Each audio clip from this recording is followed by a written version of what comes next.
Welcome to Orange County Power Players, where we spotlight the personal, professional, and financial success stories of OC's top leaders.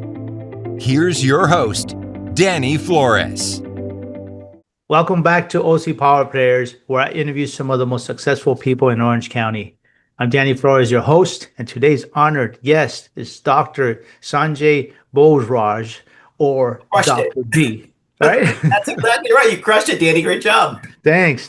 He did put a tongue twister on there for his last name, so I like pulled it off. The more complicated the last name, the better the doc. That's what I always say. Right. But I'll go with a simple one, Dr. B. That way I don't have to struggle anymore. Yeah, that's great. So Dr. B is a board-certified cardiologist with over 20 years of experience in traditional cardiology and a certified practitioner of functional medicine. After performing countless invasive procedures, he recognized that the truth healing goes beyond treating symptoms. It's about addressing the root cause of illness. This realization inspired him to embrace a holistic approach, integrating lifestyle, nutrition, and mental well-being into his practice. As the founder of Well 12 program, his mission is now to empower individuals to take control of their health by optimizing their diet, improving sleep, managing stress, and enhancing overall wellness. Combining cutting-edge medical science with compassionate care, he works with patients to achieve lasting health and vitality. Welcome, Dr. B. Wow, who is that guy? He sounds awesome. I want to work with him. Exactly. Let's work with him, right? Absolutely. Yeah, thanks, Danny. That was a lovely introduction. So tell us a little bit first of how you became a physician, and how you decided to specialize in cardiology. And in cardiology, I guess you get to see firsthand the inside of all of us, right? Your patients, and you see the actual results of the lifestyle that we live, and how that transitioned into, hey, wait a minute, let's take a step back. Let's avoid these surgeries.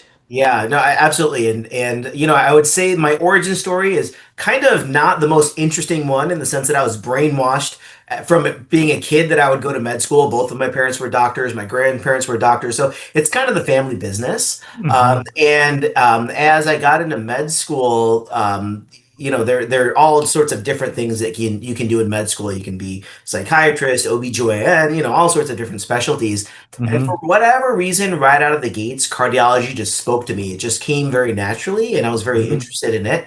Luckily I was able to get a cardiology fellowship. And then what I loved about cardiology in particular, number one, is that you can create long-term relationships with patients. I'm very much a people person, so I like just chatting with people and getting to know them and understanding their health in the context of their greater lives, right? Mm-hmm. Number two, I liked that no 2 days were the same. Every day kind of had new challenges. And number three, I love doing procedural work.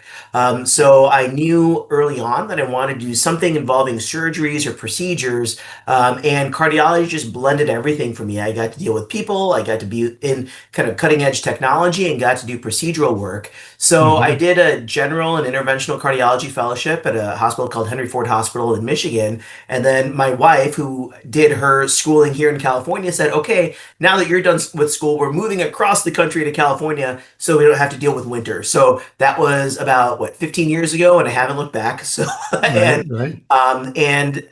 in regards to how I got into the more integrative and functional aspects, so I was a practicing interventional cardiologist for about 15 years. And as you had mentioned, so much of what we treat in cardiovascular medicine is related to diet and to lifestyle. And as I was progressing in my career, doing a great job putting in stents and treating heart attacks, it kind of dawned on me that, while we are wonderful at giving medicines and putting in stents and balloons and all these things, nobody's really addressing the underlying issues of what's going on, right? I often say the best way to manage a heart attack is to manage to never get it in the first place, right? So in the cardiology conventional world, we weren't talking about diet. We weren't talking about stress. We weren't talking about lifestyle and sleep and all of these things. And in my desire to do whatever it takes to get people better, I fell into functional medicine and got certified in functional medicine. In fact, I'm one of only a handful of cardiologists in the country fully certified. And now I'm actually teaching for the Institute of Functional Medicine and teaching other doctors how to Hmm. do this. And it has been transformative for my practice and for my patients. I've seen people who have been on medicines like blood pressure medicines or insulin type medicines for years come off simply through kind of a 12-week intensive diet and lifestyle program. And, it is transformational when you've got people off of medicines, when you've got people understanding that they have control over their own destiny and over their own health. It really changes the mindset, and people feel so much more engaged. They're so much more active, and they really, really feel that they're in control of their destiny. And that confidence is amazing to watch. No, that is amazing because sometimes and I always picture an elderly person laying in bed with a bunch of medicine bottles next to them on the nightstand. And then but I guess I know very little of how your diet and your lifestyle, if you can change that, you can avoid all of that. And I and I mean, was like, I don't want to take any medicine yeah, when I'm older. Like, it what do is we have to do? remarkable. And as I see it now, needing, in my practice, my previous practice, we would get a printout of people's medications. And I oftentimes would see people on 2 or 3 pages of medicines, right? So we're talking Wow. 20 or 30 medicines. I mean, it's a full-time job just keeping track of all that stuff and never met like, and don't forget that there are always drug interactions. And like anytime you have Mhm. more than 2 kids in a room, there's going to be a fight, right? I've got Yeah. daughters. So, imagine this with your body and your liver and your kidneys having to metabolize and all of these things. And so now through eating the right foods, through sleeping correctly, through learning how to read the dashboard of your body through wearable devices and things, it's remarkable how efficient the body is at healing itself and how just a few tweaks and like I said, dietary interventions, people can get better. People can come off of blood pressure medicines, off of diabetes medicines, off of cholesterol medicines, off of thyroid medicines. I mean, so many different things. It's just that the conventional medical system that I trained in and worked in for almost 25 plus years just isn't geared to think that way, right? We're Mhm. amazing at acute interventions. So if you have a stroke, we can go in your brain and suck out a clot. If your appendix bursts, we can go in there and take out your appendix, right? But what we don't really do well is reversing or really healing people from these chronic medical conditions. And that's the mindset shift that happens when you're in this more integrative functional space. And the nice thing about the work I do is that because I'm equally conversant with both sides of the equation, Right. if you're having an active heart attack, look, I'm not going to tell you to do deep breathing. Like, get to a hospital, get them to treat you, right? Like, this is not the time for that. But when you come Right. out of the hospital, right? What are the things that we can do to avoid this a second time or a third time or a fourth time, as I saw in my practice? And Right. it's so transformative for patients. I get so excited about the work I do now. Is there a way for a person or a patient to tell what their condition is, as far as maybe they haven't had a heart attack, maybe they haven't had a stroke, maybe they're not diabetic yet, but to tell what stages they are, how close they are to having them as a result of their lifestyle, so they can say, "Hey, ooh, if you don't make some quick changes now, let's reverse that course." Yeah, absolutely. And that is part and parcel of the work that I do is checking advanced labs. You go to your doctor and your conventional doctor and you get kind of a state of the union check. We can see what things are and we can see where things are at. But what I like to do is look at predictive analytics and say, hey, you know what? Mr. Jones or Miss Smith or whoever the patient is in front of me, you are on your way towards diabetes, right? And in the conventional world, all that would mean is, let's do something, let's try to get you on a medicine or something and treat it and slow that progression. But now you can actually, again, through proper supplementation, learning how your body works, learning what's not in your body that needs to be there, we can actually Mhm. reverse these things. And so I love getting patients who've had 2 or 3 cardiac episodes or they're already diabetic. I love being able to reverse them. But what I love even more is getting that patient in their 30s or in their 40s. The person who's like, you know what, my parents both had diabetes and my dad had heart issues when he was 45. I'm turning 40. How do I avoid that? right? Hmm. And now is the best time as a patient to be in that situation because we have such amazing tests, such amazing scans that we can do to look at the state of the union and get in and reverse things before they become a problem, right? So imagine Right. if you had a time machine right before you get in a car accident and you turn left instead of right, right? And Right. these are the sorts of things that we can do with your health now. And Right. it just, and it's just not part of the conventional way of thinking. That's why I had to kind of leave my previous practice to open up something like this because it really is, seems so simple, but it is a huge paradigm shift in our approach to health.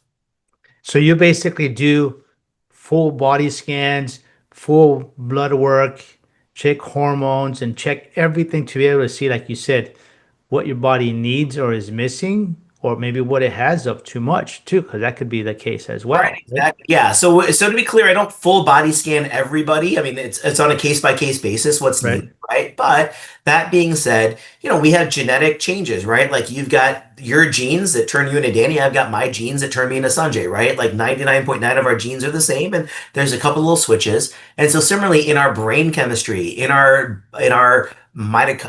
cell chemistry, in our heart chemistry, in our liver chemistry, we have these individual differences that change the way our bodies interact with the world. And Mm-hmm. in conventional model, it's like a one size fits most kind of idea, but in this functional integrative model that I use, we're checking your genes. And so we're kind of getting the blueprint of what's going on. We look at your genetics and say, hey, Danny, I can tell from your labs that you're going to have a problem with XYZ. That's why, when you drink a cup of coffee, you're bouncing off walls for hours, but your wife may be able to drink a whole pot of coffee and fall asleep, right? That's Mm-hmm. changes in the way our bodies metabolize caffeine. So there are Mm-hmm. hundreds of these that affect our day-to-day life that we don't realize. And to the point that, maybe some medications that a conventional doctor might try might not work well for you because your body just chews it up really fast, right? So Mm-hmm. Right. it's Right. really kind of taking a step back, right? Doing something kind of controversial, which is actually listening to patients and taking time to understand patients. Right. Right. Yeah. When your average doctor visit is now 7.5 minutes and 90% of the time he or she is just looking at a computer screen, listening to our patients, learning about their bodies, and then coming up with a personalized plan for how to optimize. Right.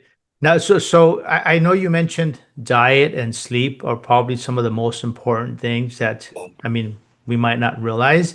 What are some general changes that people could do to improve their diet? And what are the sleep requirements, maybe the minimal sleep requirements that people should be sleeping to be able to maintain a healthy body? Yeah, so I'll start with sleep first. So that is a pretty clear in most of the literature for brain health, for cardiovascular health, for diabetes health, for all these things, 7.5 hours seems to be the magic number. So if you sleep less than 7 or more than 9 hours, you have worse outcomes. So somewhere in that 7 to 9 hour range, but 7.5 seems to be the magic looking across all organ systems. When it comes to diet, it sounds easy, but it's difficult to employ. Is number one, really trying to get rid as much as you can from ultra processed foods, prepackaged foods, right? Getting rid of the fast food, the convenience foods, and really taking the time to cook your foods, starting from ingredients, right? Don't start from a bag, but start with broccoli, start with chicken, start with beef, start with whatever, and actually make fresh food on a daily basis. And it takes time, I get it, but in aggregate, over the course of 40 or 50 years, you're going to see such a significant difference. Organic, there's some foods that you can eat organic and some foods that you don't necessarily need to. But, always kind of opt for locally grown, locally sourced foods. Sugar is probably the single biggest weapon of mass destruction in the American diet. So in particular, we're talking about added sugars. So not like sugar in an orange, but sugar that's added to orange juice, for instance, or a lot of the foods. And you'd be surprised where sugar creeps in, even like in our condiments, like ketchup and mustard have sugar in there. Tomato sauce for spaghetti sauce will have sugar in there. So you have to look at these sources. So whole foods, less sugar, more sleep, more exercise, and less stress. That's probably the last one that a lot of your listeners are probably kind of dealing with is stress really has significant effect on our body's physiology, on our sleep, on our ability to digest. So my program called Well 12 is based on optimizing three things: stress, diet, and sleep. And if you can kind of, that's the three-headed dragon. And if you can slay even two of those three, you'll feel so much better so quickly. Now, exercise, you mentioned exercise. Yeah. Um, my understanding, or at least what we see, I guess, out on the internet and whatnot, is that at a certain age, you start losing about 1% of your muscle. Yeah. My mom is 86, and I definitely notice her getting weaker. Yeah. Um, but she never, her generation never really exercised. She says she exercises, but she It's moves like around a little walks. bit, but it's not really exercise kind of, it's like, Yeah. hey, let's lift some weights and build some muscle or maintain some muscle. Yeah. So what does that or should that outlook be as we start aging so that we can age gracefully? Yeah, so the idea of resistance training has really undergone a significant evolution in the last few years in terms of our understanding of longevity. Used to be that, you take your evening constitutional walk around the block and see your friends and hang out, and that was thought of enough of exercise. But resistance training, meaning most of us think of that as lifting weights, but it can even be those rubber bands, pulling or pushing against a load, really Hmm. adds a significant improvement in our bone health, certainly our muscle health. As we get more muscle mass, metabolism improves, stability improves. So my stepmother fell in her 80s, like she was 84 and fell. And that was the beginning of the end for her because she became immobilized, her brain stopped working correctly, and it's a downward spiral. In fact, when you have a broken Right. hip in that age group, there's a 50% mortality in 2 years, meaning half the people who break their hip will die in 2 years, right? So Hmm. so this is a significant issue. And now more and more we're understanding the importance, both from a biochemical, metabolic, physical standpoint of muscle as really an important currency. And unfortunately, people think of muscle building as like a vanity issue, but it's really a health span issue. It keeps you alive longer, allows you to be mobile, Hmm. and really keeps you moving. There's a significant number of, now they're called musculokines, which are chemicals secreted by your muscles, myokines, that's the name of them, as you exercise, that help improve your brain health and your Mm. immune health.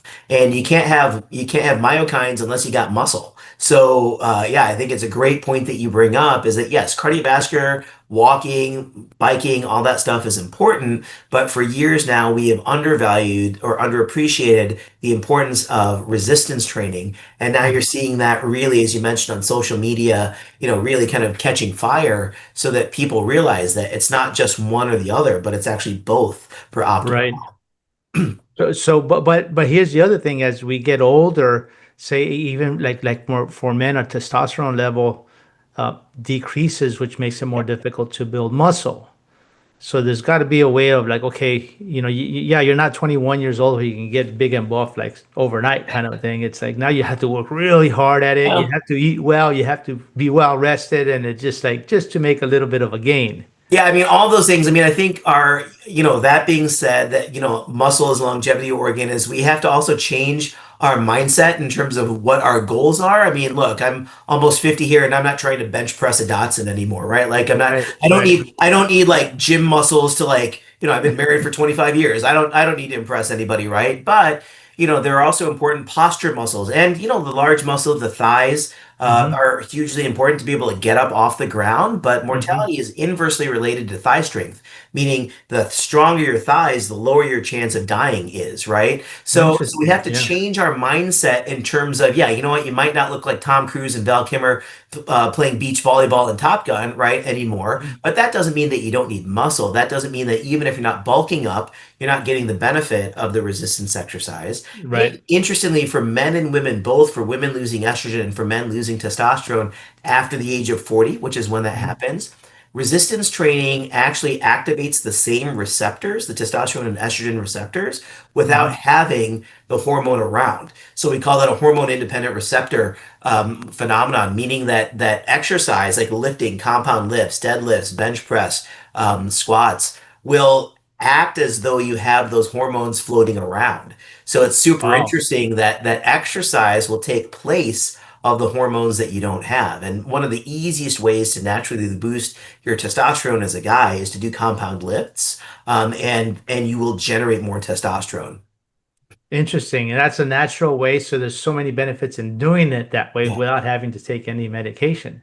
Exactly. And anytime you're giving extra medicines, there's always a risk of side effects and things. But yeah, if you can boost it naturally, lose fat, put on muscle, it's a pretty, relatively simple equation that's relatively difficult to do, but it Yeah. takes consistency and it takes Right. effort, right? And that's Right. Right. that's the key is you put in the time and you'll get the benefit. I tell people it's like, your health 401k, right? Nobody in their 20s wants to put $200 away for something that's going to happen 40 years from now when you're 65. But when you're 65, boy, aren't you so happy that you put that money away because now you can start to travel and continue to live in your house in Orange County because prices are going up and all these things. Right. Oh, yeah. Yeah. Yeah. So, For sure. so Right. similarly, it's these little unsexy habits that we do on a daily basis, going for the walk, lifting, stretching is another thing that's hugely important that will pay huge dividends once we're kind of over that age of 55, which Hmm. used to sound a lot farther than it is now for me, right? Right. Yeah. Yeah. It creeps up. It It creeps creeps up up fast. when now stress is not something that you can go into a gym and work out. Yeah, It's not something that you can just go to the store and buy the right foods. right. Stress is, and correct me if I'm wrong, it's almost self-inflicting, right? I had a friend that told me one time stress is basically you know what you're supposed to do, pay those bills, wash that clothes or Yeah. cut that grass or fix that tree or whatever it is, right? But because you don't do it, it's bothering you, Yeah, so right? stress, I tell people all the time, there's nothing I can do. I mean, like adulting sucks, right? Let's like 0 out of 5, would not Right? recommend, right? Yeah. It's a thing. So we can't change the stressors in our lives, but what we Hmm. can change is our management of that stress, right? How much of it Right. do you Right. take on, right? Like I Hmm. tell people every day when you leave the house, pretend like you're spraying on some Teflon and just let nothing stick, right? And so Hmm. there's mindset things that you can do. There's deep breathing work, and in fact, in my program, we do a lot of breath work because Hmm. even something simple as controlling your breathing can actually calm you down so that you become less reactive, right? Like what happens Right. when somebody like says something to you, say, all right, let me take a moment, right? Let me just kind of, if you ever watch that show, Daniel Tiger, my kids used to watch it, right? Like I always reference this, when you get so mad you want to roar, take a deep breath and count to 4. That's what they say on Yeah. that show. So Yeah. just by controlling your breathing, taking 10 seconds, that amped up, kind of revved up fight or flight system calms down and now you become more rational, right? Hmm. And so, Hmm. yeah, you're right. I cannot take stress away. And I always tell my clients and patients, I'm not going to be able to take stress away, but what we can do is change your mindset, change your approach. Don't let things bother you, right? I think, was it the philosopher Jay-Z that said, just brush that dirt off your shoulder, right? Yeah. So, Keep um, going. so that's really kind of reframing the mind and the mindset and Hmm. calming down the body. And remarkably, people don't realize that the foods that you eat can cause inflammation that puts your body in this fight or flight mode. So even if you're eating the wrong foods, you can already predispose to a short fuse that will improve after eating low inflammatory food. So it's all connected, it's all knee bone Yeah. to the thigh bone stuff. But it's remarkable how well the body is designed to work Yeah. when you're fueling it and treating it correctly. And that's really Yeah. what my work is now. That's interesting. Yes. So but it's not easy to all these things that we've talked about, from eating right, from exercising, from managing stress to sleeping well. It's like four things, right? Four super important things, Yeah. but you have to be consistent and disciplined doing it. Well, That's the difficult part. it's if it's a well, and that's where I come in, right? With my programs, is that when you've got a coach telling you what to do, right? Think back to high school sports, right? Like, Yeah. Yeah. or like I have a personal trainer. Like, would I really have squeezed out that last rep if my trainer hadn't been on my butt to squeeze out that last rep? No, I mean, Right. Right. sometimes you need to be Yeah. part of a program, a framework where people know how much to push you, right? And you're Hmm. right, four simple things that aren't that simple. But let me ask, if your kid had cancer, and I said you need to get them to sleep, to eat better, to manage their stress, and to exercise, would you not do everything to change that for your children, right? For your children, Right. Right. right? Like Yeah. absolutely all anybody who's a parent, even if you're a dog parent, I got my dog sleeping in the side here, right? I would do anything for them, right? The problem Right. is we don't think of that for ourselves. And Right. and there's a thought that maybe it's selfish or for some other reason there's a block. But I say, this is the caregiver's dilemma, is taking care of yourself is really Hmm. taking care of all the people in your life that rely on you, and that's family, Right. Right. that's employees, that's businesses, that's parents, that's grandparents, that's your church, your community, whatever it is. So the most important thing that you can do is make sure that you're there and present for everybody else in your life. And sometimes that requires looking at yourself first, right? A fireman, a firewoman doesn't jump into a burning building without putting on their own protective gear and oxygen and all that first, right? Otherwise, they'd be Right. super useless to anybody in a burning building. Yeah. Yeah. Yeah. We have to adopt that mindset for ourselves and say, you know what, if I want to show up correctly in that business negotiation that I have tomorrow, I need to make sure that I'm healthy so that my brain is not inflamed and I can make informed decisions, right? If I'm going to a parent teacher conference Mhm. because my son or my daughter is having trouble in school, how can I show up and be calm to be able to advocate for them correctly without looking like a jerk, right? And Right. I Right. mean, it's control C, control V into any aspect of life is that if you are in a healthy place, if your body is working correctly, your mind is working correctly, you're just gonna be a better human. And isn't that Mhm. what all of us want? Is just to be the Yeah. best Yeah. humans we can be. Right. Right. Right. We keep ourselves healthy so we don't become a burden to somebody, and then we have the ability to continue helping and contributing in a community. Yeah, and it's funny that you mentioned that. In my practice, I would often say, okay, you don't want to take your meds. If I had a patient who didn't want to take meds or do anything, I'd say, Yeah. okay, you don't want to take your medications, you don't care about your labs, you don't care about these things. All right, I just need to know which of your kids you want me to designate as the one who's going to have to wipe your butt. And like, what do you mean? I go, well, you're going to become a burden on someone if you can't do it on yourself. So who is that going to be, right? And that's a very kind of visceral kind of thought for someone to say, "Oh, you know Right. what? I don't want my daughter to have to see what like I've got three daughters. I don't want them to have to ever like clean up after me, right? So I'm going to stay as healthy as long as I can, right?" Right. Right. And Yeah. and then it's like, okay, I kind of see where you're going. I see like I call it the ghost of cardiology future. It's okay, I see that what that future might look like. Yeah, you know what? If I can do some things to change it today, yeah, Hmm. that's that fire that I needed lit under me to make these simple mindset shifts and nudges and dietary changes so that I will continue to thrive well into my 90s. Right. No, very well put. That's that. I guess if we can't figure it out to do it for ourselves, figure out to do it for the people that we love. Exactly right. Exactly right. Yeah, very well put. Now, as we wind up the interview, what exciting plans do you have for the next 6 to 12 months? Yeah, exciting stuff. So I already have my signature program. It's called Well 12. It's a 12-week cardiometabolic program that we talked about. I'm launching a program along with a nutritionist colleague called GLP-1 Rescue.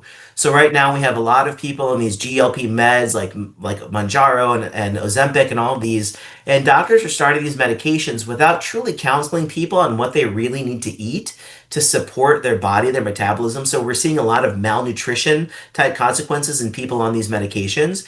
And I think even more concerning is that there's no plan as to how to get people off of these medications. So I've created a 6-week program to help people with that. And in January, I'm launching my telehealth practice. So I'm launching a telehealth integrative cardiology practice. So for anybody who's out there that wants to optimize their cholesterol, their blood pressure, heart failure, they've had heart attacks, they want to avoid a heart attack, what are the things that we can do not necessarily related to medicines to help that. And so Hmm. so I'm launching here initially in California, then expanding out to some other states because healthcare is just not tenable the way it is, and Hmm. people need to understand that they have control over their bodies. You don't need to rely on Right. a doc. You can make the changes yourself and Hmm. avoid being on a first name basis with all your doctors, right? Because you see Right. it so Right. often. So pretty exciting times, and so really looking to grow and scale kind of all the programs, and then coming up with some new things like specific diets for blood pressure and heart failure, and a lot of the things that we have literature for that shows that we can actually improve. Yeah. But in the conventional model, we just don't have the ability to devote the time for that counseling. So really exciting stuff as a complement to the cardiology work or the health work that's already being done by your conventional doctor. Right. No, that's very amazing stuff that you're doing, and things that everybody can use here to Yeah. improve our health, and as we head into the older age, to try to age gracefully. Now, if somebody's listening and would like to get a hold of you, learn more about what you do on a first name basis, what which way is the best way to get a hold of you? Yeah, so my website is www.lagunamedicine.com. So Laguna medicine.com. My practice is called the Laguna Institute of Functional Medicine. If we have anyone on Instagram, all my social media handles for that matter is Dr. Sanjay MD. So DoctorSanjay MD. And if you want to email the practice, it's info@lagunamedicine.com. So we can kind of put a link in the show notes and I'll get that information to you, Danny. But I am so excited. And what I love particularly about being here in Orange County, having grown up in a farm town in Indiana, is that people here are so much more engaged in their health, and they want options, non-medical options, to be able to optimize things. And so, I practiced, in Chicago and Michigan and Inland Empire, and there's definitely a different pulse to the health consciousness here in Orange County. So I get super excited about my Orange County peeps, but I'm excited really to help anybody guide them on the road to optimal health without medications. Very good. That's like really good stuff that you shared, and thank you so much for coming on the show and sharing with our audience. And just you would just want to everybody to continue living well, basically. Yeah.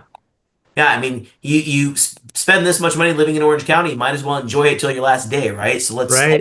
let's do this. Let's get together and let's live long, healthy, prosperous lives. So I sound like Mr. Spock, live long and prosper, but I think he had it right.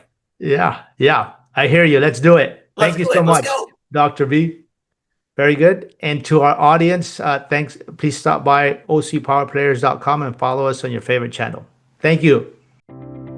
Thanks for listening to Orange County Power Players. Want to share your success story? Apply to be a guest at ocpowerplayers.com/guest.